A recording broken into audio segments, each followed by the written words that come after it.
And then this next case that was sent to us for this presentation, as you can see here, Israel, I'll let you do the reading here.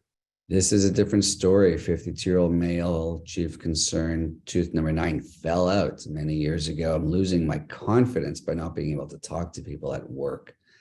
And he's gone through ortho, has a denture, tooth bonded to ortho wire.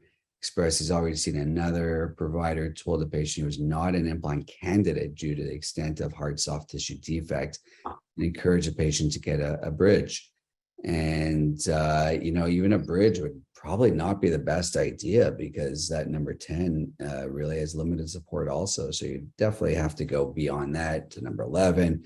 It would be a big bridge. And it really is a tough situation. There's no question about it. You can see the bone missing on the mesial of number 10. That's the biggest concern for me. And, there are a bunch of patients that I've seen recently, situations like this. They're really not easy at all. So kudos to somebody for trying to tackle this. Yeah, so the decision to get a fixed bridge, definitely not a bad thought, aesthetically speaking, not putting the patient through all of these surgeries, pink porcelain, whatever they might need. But what we do is GBR. So we're going to show you, a very similar case. And listen, these cases, they're out there. And very few times have I seen this just from an isolated perio defect. I mean, look at the patient's mouth. It doesn't look terrible. Obviously, we don't have full x-rays. So I'm guessing there was, some trauma a long time ago for them to just develop a severe defect on just one tooth. But what I will say is, oh, look who's here. What? So here's our special guest. The special guest, Brandy. Is that Brandy? There he is. Thanks for joining us.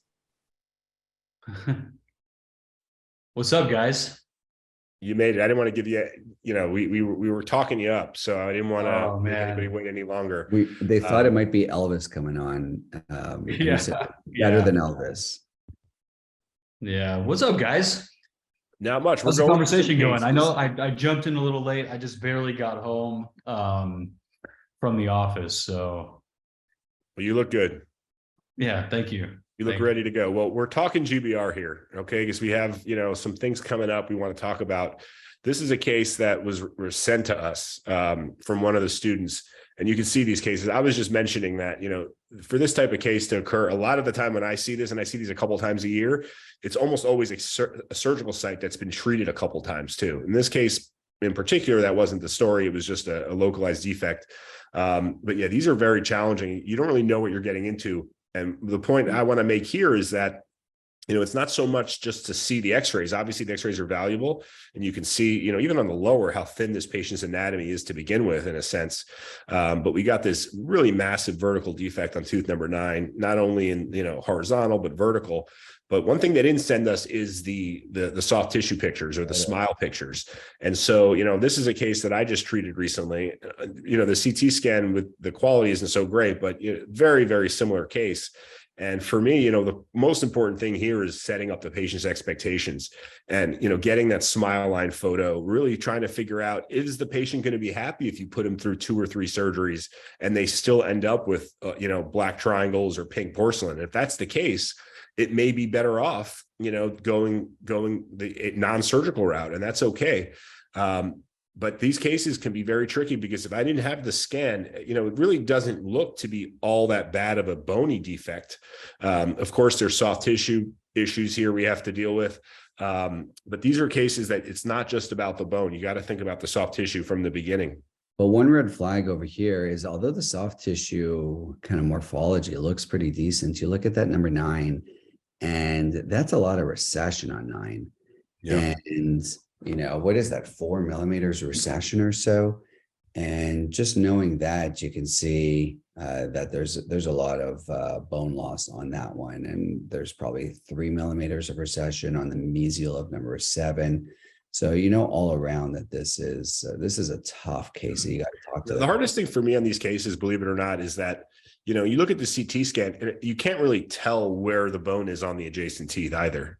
And I did open this case up recently. I'll post this case soon, but, there was more bone on the mesial of 9 than I was expecting.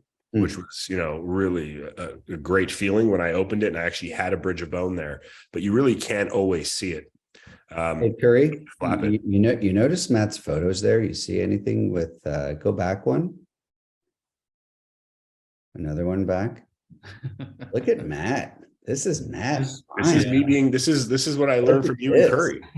Look at this. I mean, I like the angle, obviously, but Not bad. yeah, that's a great picture. So I have like he's got a photo studio. I have a new office and I hired an amazing hygienist. She's like my favorite person in the world, but the room is tiny and the hygienist is a lefty and she can't use the room. So I said, screw it. And we made it a photo room. So if anybody wants passport photos, you want, send your patients over for pre and post ops, I can do that too. Forget CVS. Price, of course. Go to Matt. Thank you for complimenting. Those are great pictures. And this is something I do. I'll do this for patients just really quick. I mean, very simple on Keynote or PowerPoint and just duplicating that tooth just so I can show them, hey, look, is that going to make you happy? Because, I don't have bone to grow things further than that. Sure, we can play with prosthetics and square the teeth. But this is something that I think is almost more important than where the bone is where their smile line is. Anybody want to take a stab at, I just gave it away, but Curry, what's your go-to for this? Are you going PTFE? Are you going titanium mesh? Or are you in the I refer it back and have them do a bridge. Wise man once said. No, I think that, what's your goal here? Do you want horizontal bone grafting? Do you want anything within the vertical component? It would be nice to get something in height. Obviously, if you look at the black triangles, the one thing that you do masterfully is that setting expectations for the patient. I've referred you patients and, patients. I tell them all it's going to hell. And it's all bad stuff, I know, but you've obviously set the expectations going, this is probably what's achievable, which I don't do a great job at. I mean, I feel like more in my career, I've been a little bit more bold in terms of, yeah, this is probably where we're going to go and not promise the world, but you're aesthetically, like, what is the goal here? Is it something this guy is a very challenging case. Very challenging personality, but really a good person at heart. He really just doesn't want to have to deal with taking something in and out. But he's just been through the ringer here. And like I said, this was a case where he's lost an implant that was placed. Then they had to, the implant actually fractured. And so he went somewhere and they had to use a, what do you call it? A trephine to remove the implant. They bone grafted it. And then, believe it or not, his dad is an oral surgeon, retired oral surgeon. So he's on top of every material that we're going to use and the different techniques. Not an easy case, but me and him are getting along really well. We just did the surgery about 2 weeks ago. He's doing really good. So what'd you do? I'm going to reveal it, but here's what I did. Okay. Israel's got an amazing similar case. So this is like the type of defect we're looking at in either of these cases. He does have nice bone on the mesial 9. This is a vertical defect here. Yeah, this tells everything to me. When you have bone on the adjacent teeth like you do, especially on number 9, man, that means a lot. I think number 7, when do you guys start sacrificing teeth maybe to gain better bone growth? Because if you don't have that, if you don't even have that ledge of bone, you nothing for even the membrane to really rest on. Right. So I think sacrificing teeth does definitely occur. In this case, Israel, how did you think about using your collagen with tenting screw approach versus the Teflon?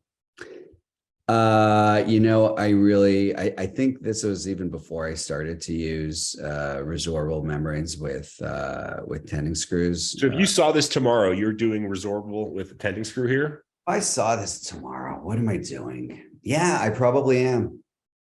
Wow. Yeah, I probably am. Okay. He's got a good, decently thick ridge. I probably am. This is about 7-8 millimeters of vertical augmentation that I want. And I would probably put a 12 or 14 millimeter tenting screw in there. and use a Resorbable. I've got good bony peaks, intra-bony peaks. Yeah, in my view, this is It's so funny. I feel like me and you have completely crossed. Like Yeah. I was completely resorbable before we started teaching together 5 years ago. And now like this to me, I go there, and maybe it's because I've seen this case before and I just know the result, what you do here. But to me, it's so hard with collagen. It's just so hard. It's so hard. Yeah. His thoughts on PRF sticky bone in a situation like this, just for better handling? Every case of mine gets sticky bones. So Every ridge augmentation gets sticky bone with me. every bone graft, every time I open a bone, it becomes sticky bone. Every socket graft? Every socket graft. Really? Really? Wow. He's rolling in tubes. Everyone. I mean, obviously it's easier for handling, but in a socket, it's not a big deal. All right. So tell them about this though. Membrane. Tell them about this though, because this is a great tip that you showed me. Yeah. These membranes come in so many different sizes. And I love the wings. Those extra wings for you to be able to tack is really, really critical. Yeah. The wings on the side, be able to screw them in on the facial aspect laterally.